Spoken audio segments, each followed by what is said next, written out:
জাতির উদ্দেশ্যে ভাষণ দিচ্ছেন প্রধানমন্ত্রী শেখ হাসিনা। সরাসরি চলে যাচ্ছে তার বক্তব্য। অগ্রণী ব্যাংকে আমার লকার, আর একটা ব্যাংকে পূবালী ব্যাংকে, সে পাকিস্তান আমল থেকে গহনাগাটির লকারই আমরা রাখতাম। এটা আমাদের পারিবারিক সবার। 1981 সালে আমি যখন ফিরে আসি, জিয়াউর রহমান যখন বেঁচে ছিল আমাকে কিন্তু 32 নম্বরে ঢুকতে দেয়নি। জিয়া যখন নিহত হলো, এরপরে সাত্তার সরকার অর্থাৎ বিএনপি সরকার ক্ষমতায় 12 জুন 32 নম্বর আমার কাছে হস্তান্তর করবে।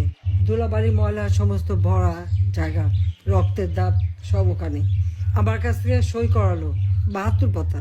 বললাম আমি আইনজীবী দ্বারা করবো, বাড়িতে তো মার্ডার হয়েছে, না সেটা হবে না। তারপরে প্রচার, কত শতভরি সোনা দানা পাওয়া গেছে, এই পাওয়া গেছে। আমরা হ্যাঁ, পাওয়া তো যাবে, আমরা তো ভেসে আসা পরিবার না। আজকে আবার অগ্রণী ব্যাংকে তালা ভেঙেছে। কেন তালা ভাঙলো? চাবি তো আমার কাছে, আমি তো এখনো জীবিত আছি। তা আমি যেখানে এখনো জীবিত আছি আর মামলায় কেবল একটা রায় দিয়েছে, এই রায়ের সব ধাপ তো শেষ হয়নি, তার আগেই কেন হাত দেবে? এটা তো ডক্টর মোহাম্মদ ইউনূসের ব্যাংক ডাকাতি। সে লোক দিয়ে ব্যাংক ডাকাতি করছে, সেখান থেকে সব সোনা দানা বের করে এত ভরি। আমরা হ্যাঁ, ভরি তো থাকবেই।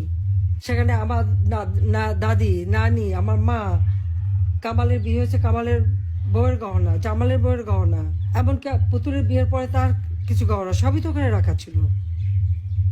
তা আমাদের তো ছিল গহনা, আমরা তো অস্বীকার করি না। কিন্তু লকার ভেঙে সেগুলি বের করে এখন দেখানো, মানে তাদের কথা ভাবখানার জন্য প্রধানমন্ত্রী হওয়ার পরে আমি সব ওখানে রেখেছি।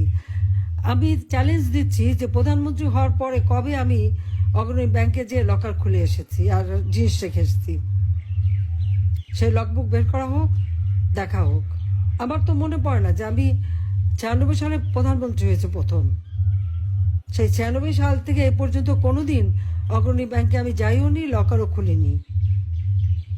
কারণ এগুলি পারিবারিকভাবে যা ছিল সব আমি রেখে দিয়েছিলাম ওইভাবেই। আমার 2টা লকার ওখানে রাখা আছে। সেখানে যে জিনিসগুলি, এই যারা আমার বাবাকে হত্যার পর এই বাড়ির সমস্ত জিনিস তারা একটা ইনভেন্টরি লিস্ট তৈরি করে, ওই লিস্টে যেগুলি তারা ভ্যালুয়েবল জিনিস মনে করেছে সেগুলি সব সিল করে বাক্স আমাকে দিয়ে দিয়েছিল। তা আমি সে কোথায় যাবো? আমার বাড়ি নেই, ঘর নেই, তো কিচ্ছু নাই থাকার। আমি লকার ভাড়া নিই, সেই লকারে যে সব কিছু ওইভাবে রেখে আসি। তারা আমাদের ঘর বাড়ি যা ছিল সব তো লুটপাট করে নিয়েছি। 32 নম্বর বাড়ি তো আমরা জনগণকে দান করে দিয়েছিলাম। সেটা প্রথমে আগুন দিল, তারপরে লুট করে ভাঙলো বুলডোজার দিয়ে।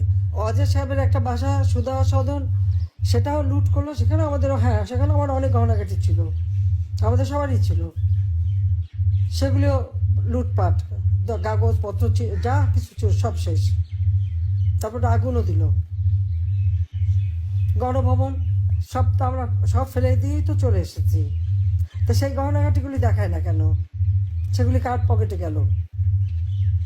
শুনছিলাম যে ইউনূস সাহেবের বড় মেয়ে নাকি এসেছিল, অনেক নাকি হীরার গহনা নিয়ে গেছে। তাহলে কি এগুলি আমাদেরগুলি নিয়ে গেল নাকি? ইউনূস তো নিজেও ঢুকেছিল ওই বাড়িতে সবাই মিলে, সেটা আমার প্রশ্ন। কিন্তু একটা লকার ভাঙতে গেলে, যে এখানে আমি এখনো জীবিত, চাবি আমার কাছে, পারমিশন ছাড়া এই লকারটা ভাঙে কিভাবে? আমাদের পারিবারিক একটা ঐতিহ্য আছে এবং আমাদের অবশ্যই পারিবারিক সমস্ত সম্পদ নিশ্চয়ই ছিল, আছে। আমার নানির যত গহনাগাটি ছিল, এখন ওখানে সে গহনাগুলি দেখাক, অনেক পুরোনো আমলের গহনা। এখন শুরু করছে যে ওখান থেকে নাকি সব নাকি ওখানে রেখে আসছি। সেখানে আমি সবাই দেশবাসীকে আপনাদের মাঝেই বলতে চাই, লাস্ট কবে গেছে আমি লকার খুলেছি আর কবে কি রেখেছি, ব্যাংকে কিন্তু ওগুলো হিসাব থাকে। সেটা দেখে যেন কথা বলে। তারা একের পর এক বাবা মা ভাই সব কেড়ে নিয়েছে, বাড়িঘর তাও নিয়ে নিয়েছে। নিয়ে যাক ওগুলি ফকিরের দল।